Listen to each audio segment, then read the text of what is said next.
And Eskom will begin offering voluntary retrenchment packages to managers in non-core operations as well as to employees over the age of 60. The window for applications will open next week with employee exit planned for the end of April. Eskom spokesperson Sikhonathi Mantshantsha joins me now via Skype. Sikhonathi, very good evening to you. Thanks indeed for your time. So are these voluntary separation packages part of Eskom's turnaround strategy?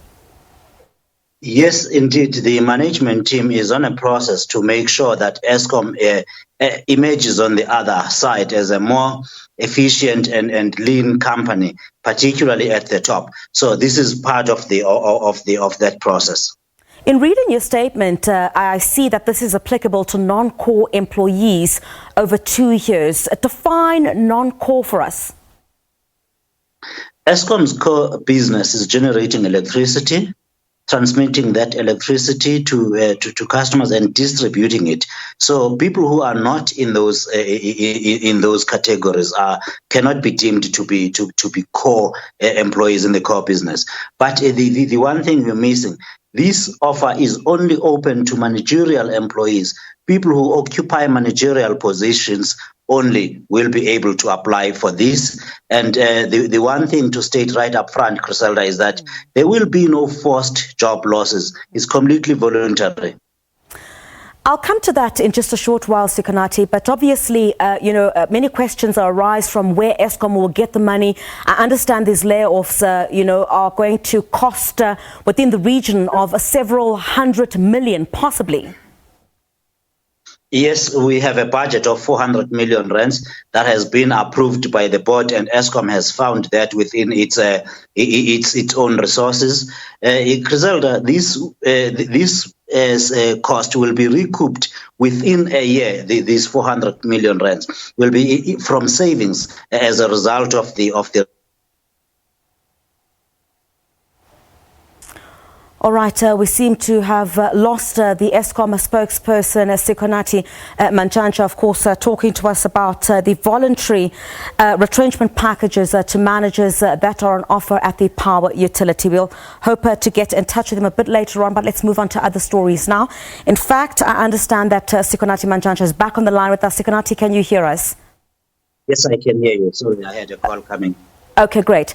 I want to talk about the issue of consultation. I know that this is applicable to at managerial level, but certainly there are questions that are arising at the moment about whether unions were consulted about these voluntary layoffs that we're talking about. Griselda, this does not affect unionized employees. It does not affect the bargaining forums. It's the levels above them. So there is about this particular about this particular process, there is at this point no need, yes, definitely to just inform them what's going on. But the people that are being looked at for this process are not in the bargaining forums of the unions. But I'm sure you'd appreciate the concern at this stage, Sikhonathi, that there are some that believe that this is a strategy to first get rid of top managers and then ultimately some of their members. I'm talking about, for example, those within your sector, the National Union of Mine Workers, for example. How do you allay those kinds of fears that are already within the sector at the moment? It's very easy. The first point to note is that in any company, the shareholder is the last decision maker. The last call lies with the shareholder. In the case of Eskom, the shareholder is the Republic of South Africa through the government. And the government has explicitly stated that there will be no job losses. There will be no forced job losses.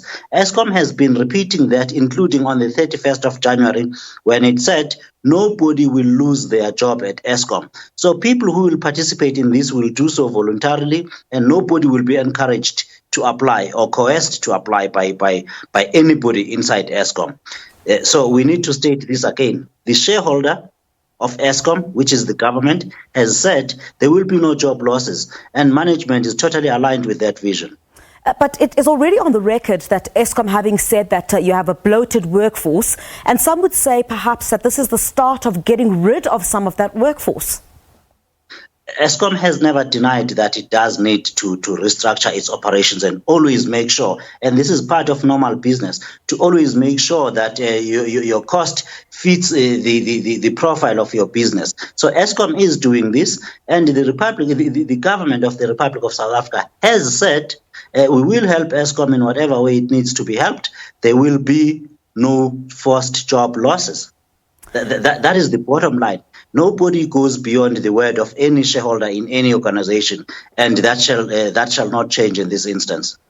Eskom spokesperson Sikhonathi Mantshantsha on the power utility offering voluntary retrenchment packages to managers in the non-core operations.